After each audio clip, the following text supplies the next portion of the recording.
പുതിയൊരു വീഡിയോയിലേക്ക് എല്ലാവർക്കും സ്വാഗതം. ഇന്ന് നമ്മൾ തയ്യാറാക്കാൻ പോകുന്നത് ഏത്തയ്ക്ക വെച്ച് നല്ലൊരു സ്വീറ്റ്സ് ആണ്.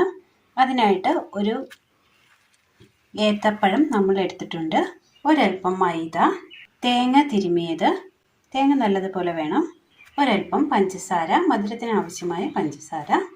ഇനി ഇത് തയ്യാറാക്കുവാനായിട്ട് ഏത്തപ്പഴം ഒന്ന് തൊലി കളഞ്ഞൊന്ന് അരിഞ്ഞെടുക്കാം.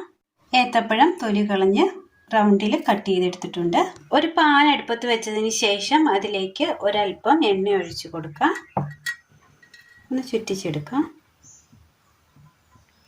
കായ കട്ട് ചെയ്ത് ഓരോന്നായിട്ട് വെച്ച് കൊടുക്കാം. ഇനി ഇതിൻ്റെ ചുവട് ഭാഗം കരിയാതെ നമ്മളൊന്ന് വെന്ത് കിട്ടിയാൽ മതി. നല്ലതുപോലെ ഇരുപുറവും നന്നായി വെന്ത് വന്ന കായകൾ നമ്മളെടുത്ത് മാറ്റി കൊടുക്കാവുന്നതാണ്. ഇനി നമ്മൾ മിക്സിയുടെ ജാർ എടുത്തിട്ടുണ്ട്. ഇതിലേക്ക് നമുക്ക് തേങ്ങ കംപ്ലീറ്റ് ആയിട്ട് ഇട്ട് കൊടുക്കാം. ഇനി ഇതിലേക്ക് മൊത്തമായിട്ട് തേങ്ങ നമ്മൾ ഇട്ട് കൊടുത്തിട്ടുണ്ട്. ഇതിലേക്ക് ഒരൽപ്പം ചെറു ചൂടുവെള്ളം ഒഴിച്ചു കൊടുക്കാം. ഇനി ഇത് നന്നായിട്ടൊന്ന് അരച്ചെടുത്തുകൊണ്ട് വരാം. ഒന്ന് ചതച്ചെടുത്തുകൊണ്ട് വന്നിട്ടുണ്ട്. ഇനി ഇതിൽ നിന്ന് നമുക്ക് ഒരൽപ്പം പാല് പിഴിഞ്ഞെടുക്കണം. തേങ്ങാപ്പാൽ നമ്മൾ പിഴിഞ്ഞെടുത്തിട്ടുണ്ട്. മിക്സിയുടെ ജാർ എടുത്തതിന് ശേഷം ഇതിലേക്ക് നമ്മൾ വേവിച്ച് വെച്ചിരിക്കുന്ന ഏത്തയ്ക്ക ഇട്ട് കൊടുക്കാം. ഇനി ഇത് നന്നായി ഒന്ന് അടിച്ചെടുക്കാം. ഇത് നമ്മൾ ഇതുപോലെ ഒന്ന് അടിച്ചെടുത്തിട്ടുണ്ട്. ഇതിലേക്ക് ഒരൽപ്പം തേങ്ങാപ്പാൽ കൂടി ചേർത്ത് കൊടുക്കുകയാണ്. ഇനി ഇത് നന്നായിട്ടൊന്ന് അടിച്ചെടുത്തുകൊണ്ട് വരാം. നല്ല ക്രീമി ആയിട്ട് അടിച്ചെടുത്തുകൊണ്ട് വന്നിട്ടുണ്ട്. ഒരു ബൗൾ എടുത്തതിന് ശേഷം ഈ ബൗളിലേക്ക് നമുക്ക് ഈ മൈദ ഇട്ട് കൊടുക്കാം. ഒരൽപ്പം വെള്ളം ഒഴിച്ച് കൊടുക്കാം. നന്നായി ഒന്ന് മിക്സ് ചെയ്യാം. മൈദ കട്ട കെട്ടാതെ നന്നായി ഒന്ന് മിക്സ് ചെയ്തെടുക്കണം.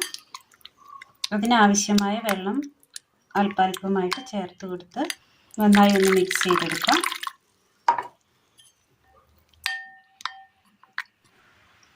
അല്പം കൂടി മൈദ ചേർത്ത് കൊടുക്കാം. നമ്മൾ ഒരു വാഴപ്പഴമാണ് എടുത്തിരിക്കുന്നത്. മൈദ നമ്മൾ നന്നായി ഒന്ന് മിക്സ് ചെയ്തെടുത്തിട്ടുണ്ട്. നല്ല കുഴമ്പ് പരുവത്തിൽ വന്നിട്ടുണ്ട്. ഈ മിക്സ് ചെയ്ത് വെച്ചിരിക്കുന്ന ഈ മൈദയുടെ കൂട്ടിലേക്ക് നമുക്ക് അരച്ചു കൊണ്ടുവന്ന പഴം കൂടി ചേർത്ത് കൊടുക്കണം. നന്നായി ഒന്ന് മിക്സ് ചെയ്തെടുക്കണം.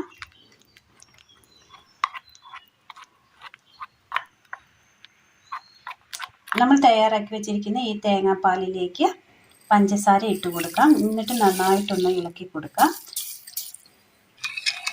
മധുരത്തിനനുസരിച്ചുള്ള പഞ്ചസാര ചേർത്ത് കൊടുത്താൽ മതി. നേന്ത്രപ്പഴമാണ്, നല്ല മധുരം ഉണ്ടാവും. നന്നായി ഒന്ന് മിക്സ് ചെയ്തെടുത്തിട്ടുണ്ട്. ഇനി ഇതിലേക്ക് ഈ പഴത്തിൻ്റെ കൂട്ടിലേക്ക് ഒഴിച്ചു കൊടുക്കുകയാണ്.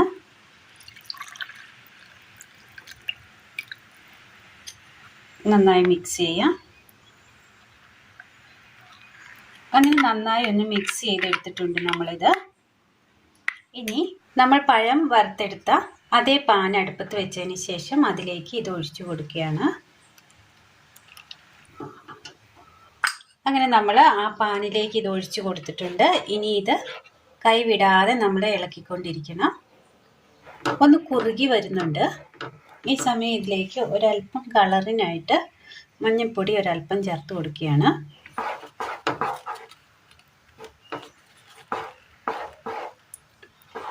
അത് വേണ്ടാന്നുണ്ടെങ്കിൽ ചേർക്കേണ്ടതില്ല, സ്കിപ്പ് ചെയ്യാവുന്നതാണ്. ഇനി ഇതിലേക്ക് ഒരൽപ്പം നെയ്യ് കൂടി ചേർത്ത് കൊടുക്കാം. അങ്ങനെ നമ്മൾ നെയ്യ് ചേർത്ത് കൊടുത്തിട്ടുണ്ട്. നന്നായി ഒന്ന് മിക്സ് ചെയ്യുക. ഏത്തപ്പഴമൊക്കെ വീട്ടിലുള്ളവർക്ക് ഒന്ന് വെറൈറ്റി ആയിട്ട് ചെയ്തെടുക്കാൻ പറ്റിയ നല്ലൊരു സ്വീറ്റ്സ് ആണ്.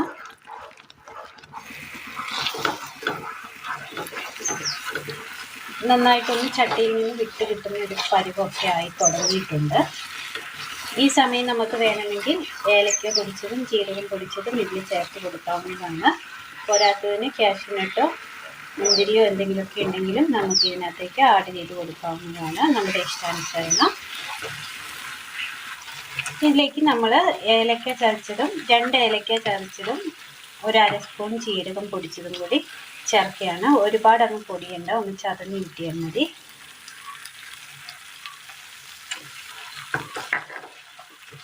ഒരു പാത്രത്തിൽ ഒരല്പം നെയ്യ് തടവി കൊടുത്തിട്ടുണ്ട്.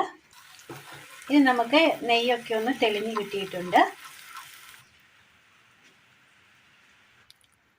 അങ്ങനെ നമ്മൾ ആ പാത്രത്തിൽ നിന്ന് ഒതുക്കി ഒന്ന് പരത്തി വെച്ചിട്ടുണ്ട്. ഇനി ഇതൊന്ന് തണുപ്പിച്ചെടുക്കണം. ഇത് നന്നായിട്ടൊന്ന് തണുത്ത് വരണം. വെയിറ്റ് ചെയ്യാം.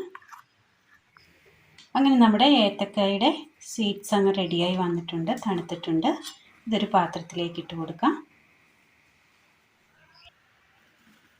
അങ്ങനെ നമ്മൾ പഴം കൊണ്ട് തയ്യാറാക്കിയെടുത്ത നല്ലൊരു ഹൽവയാണിത്. ഹൽവ റെസിപ്പിയാണിത്.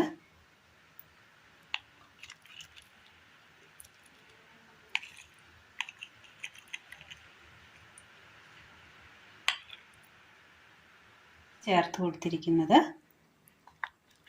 നെയ്യ് ഇഷ്ടമല്ലാത്തവർക്ക് എണ്ണ വേണമെങ്കിൽ യൂസ് ചെയ്യാവുന്ന നല്ല സോഫ്റ്റായ നല്ലൊരു ഹൽവ റെസിപ്പിയാണിത്. നേന്ത്രക്കായും കൊണ്ട് തയ്യാറാക്കിയെടുക്കാൻ പറ്റിയ നല്ലൊരു ഹൽവ റെസിപ്പി. എല്ലാവരും ഒന്ന് ചെയ്ത് നോക്കണം. വീഡിയോയെക്കുറിച്ചുള്ള അഭിപ്രായങ്ങൾ കമൻറ്റ് ബോക്സിൽ അറിയിക്കുവാൻ മറക്കരുത്. നേന്ത്രക്കായ കൊണ്ട് നമുക്ക് തയ്യാറാക്കിയെടുക്കാൻ പറ്റിയ നല്ല സിമ്പിളായ നല്ലൊരു റെസിപ്പിയാണിത്. നേന്ത്രക്കായ വെച്ച് നമ്മൾ ഒരുപാട് പലഹാരങ്ങൾ തയ്യാറാക്കിയിട്ടുണ്ട്. അതുപോലെ തന്നെ വളരെ വെറൈറ്റിയിൽ നമുക്ക് തയ്യാറാക്കിയെടുക്കാൻ പറ്റിയ നല്ലൊരു റെസിപ്പിയാണ് നേന്ത്രക്കായ ഹൽവ. എല്ലാവരും ഒന്ന് ചെയ്ത് നോക്കണം. നല്ല ടേസ്റ്റിയുമാണ്.